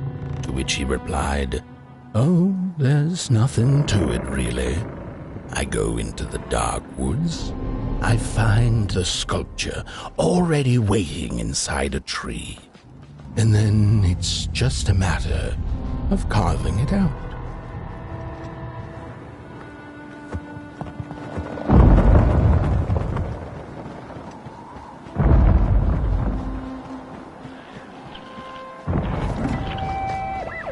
When I was a child, I exchanged letters with a monster in the woods.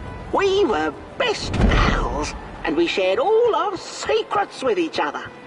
One day, my sister told me that the monster wasn't real, that she'd written me all those letters to play a joke on me. But the joke's on her, because I knew the truth about the monster in the woods, and we exchange letters to this day.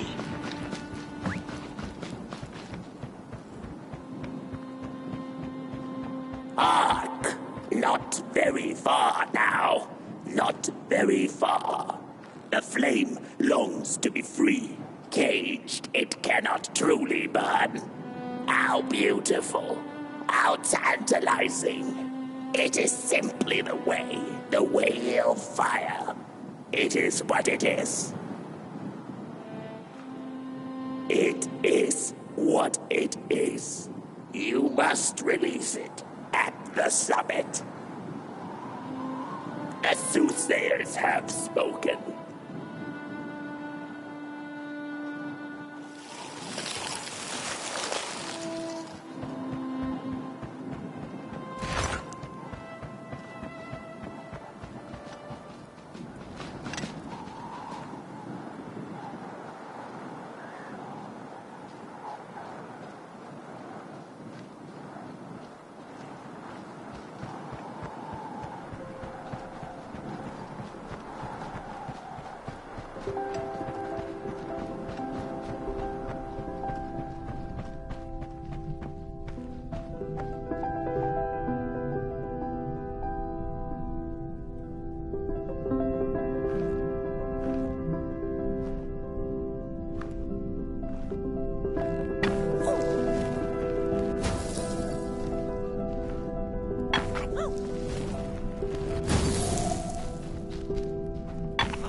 When the nameless maker lost his creation to the dark, he went back to the great drawing board. In his desperation to regain control, he made an attempt to sculpt the face of the dark itself, something he thought he'd glimpsed in his nightmares. But the face wormed itself out of his mind's eye, and instead his twisted sculptures came alive, grinning and many-legged. Thus, the Grinners escaped and seeped into this world as a reminder to the Maker that there's always something to smile about, even when things don't go the way you hoped.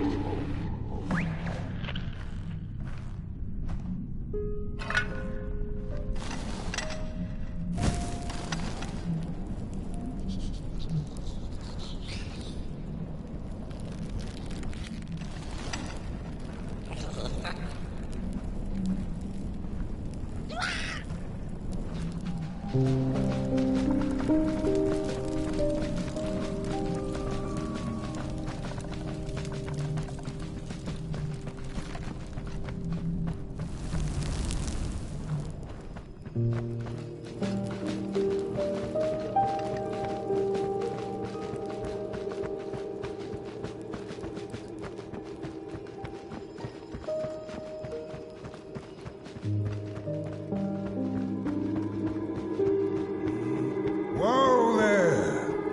You look like you're about to move a mountain.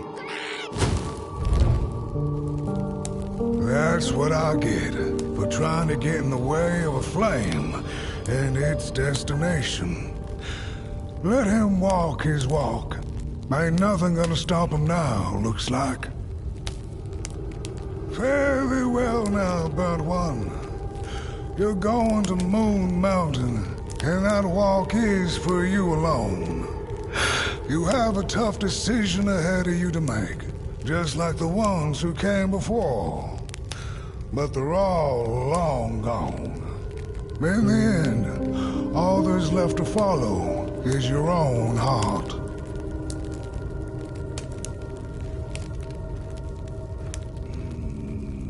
Hurry now. Go catch up with your little spark before the dark does.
When I was a child, I exchanged letters with a monster in the woods.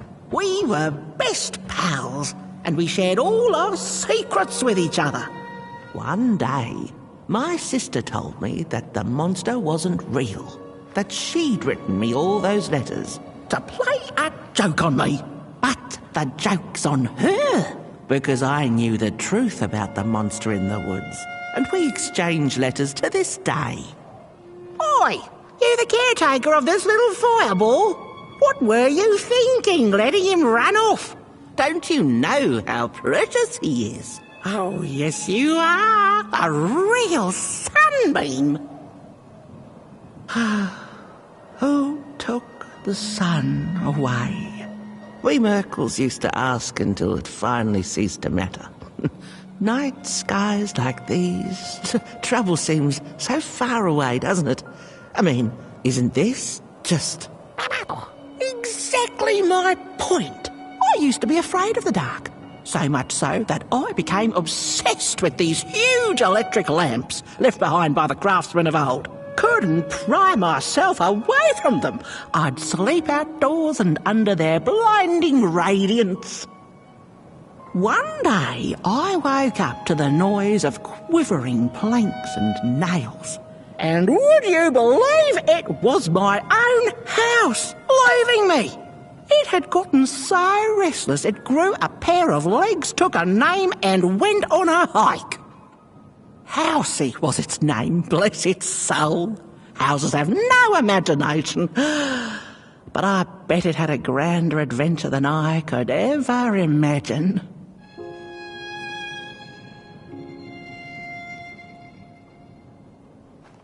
This little flame is your home, Burnt One. Keep them nurtured and safe, and you'll always find yourself in the right place.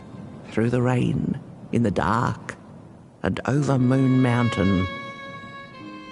Look at those stars burning like so many candle lights.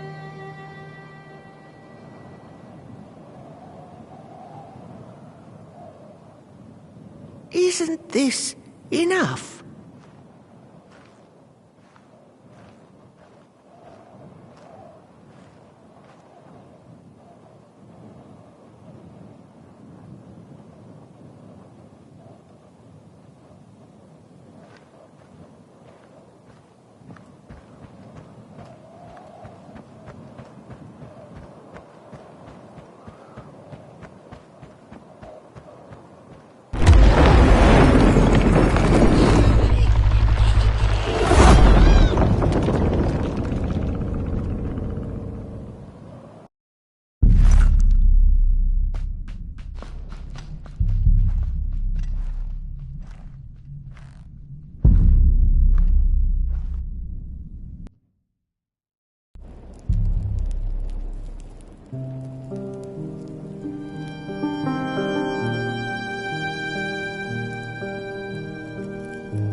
What is the dark?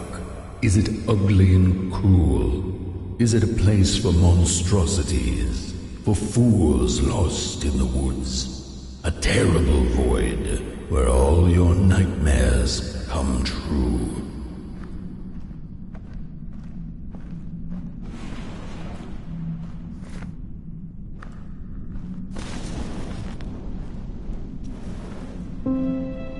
The dark could be a friend, perhaps a space where we might find each other, all of us equal under its cloak.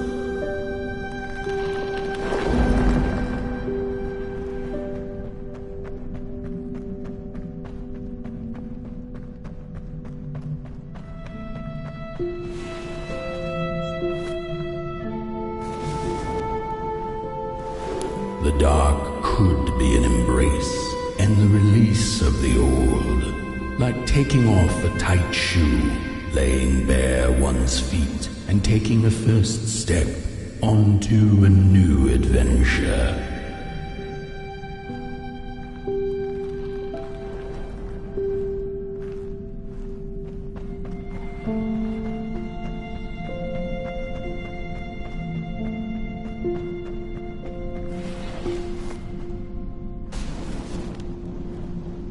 The dark could be a moment of clarity and calm, a break through icy clouds and the shameful stories we tell ourselves that fetter us to the clay and mud.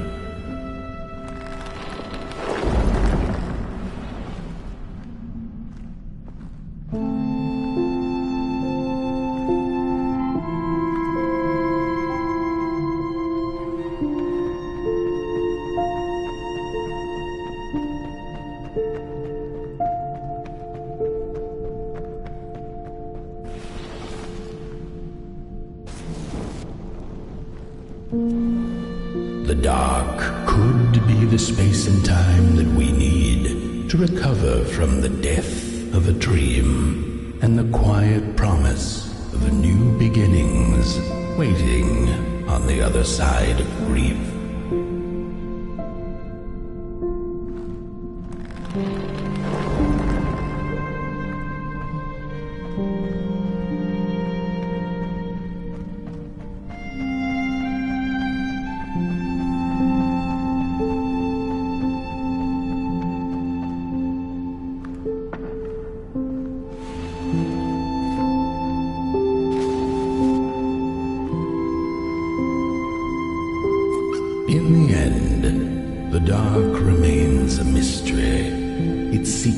locked away behind the stars. But one can rest assured that it is always there, watching, patiently waiting for us to enter it, with fire in our hearts and with eyes wide open.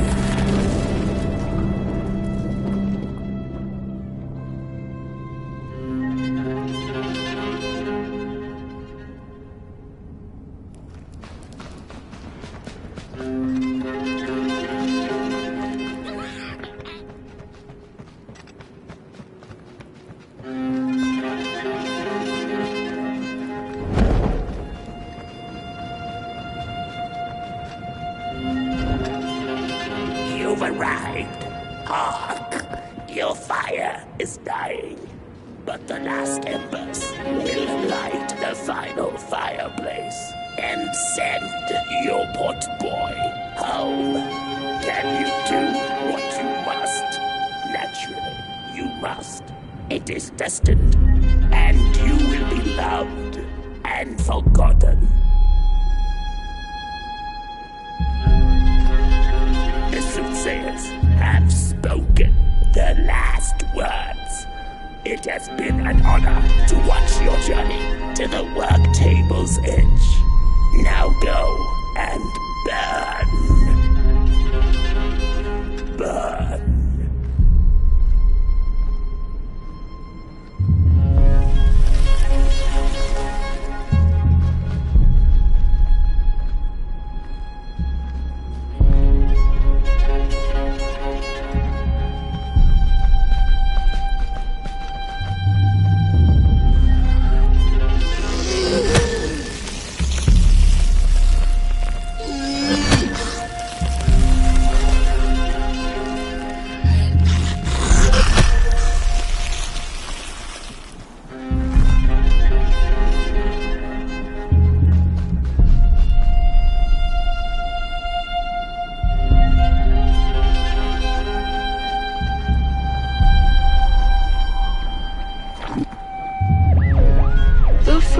Two-legged beings did prosper under the first sun, but it didn't matter how much they bathed in its light. They craved more. They sought to cage the sun, harness power, and make it theirs. But the makers in their foresight had put the sun far, far away, so far that no creature could reach it. That's why, in their desperation, the two-legged ones began to collect matches, lighting them like minuscule suns of their own. But there are only so many matches in this world, and one day they'll run out, and they shall once again look to the sun.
just gone.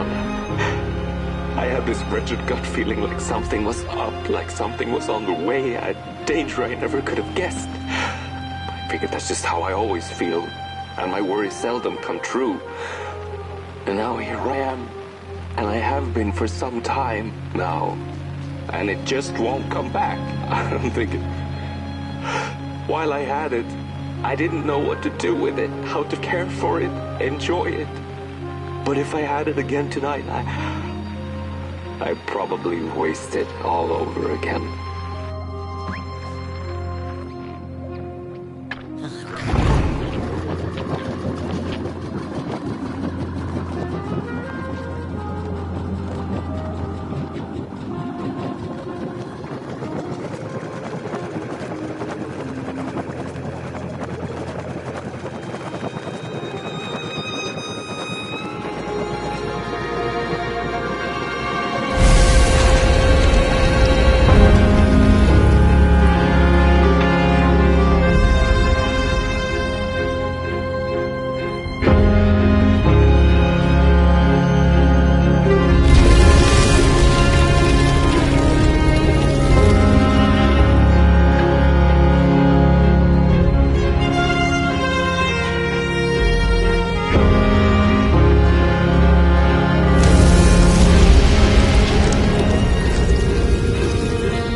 Once upon a time, some folk on the other side of this and that had the most strange and beautiful dream.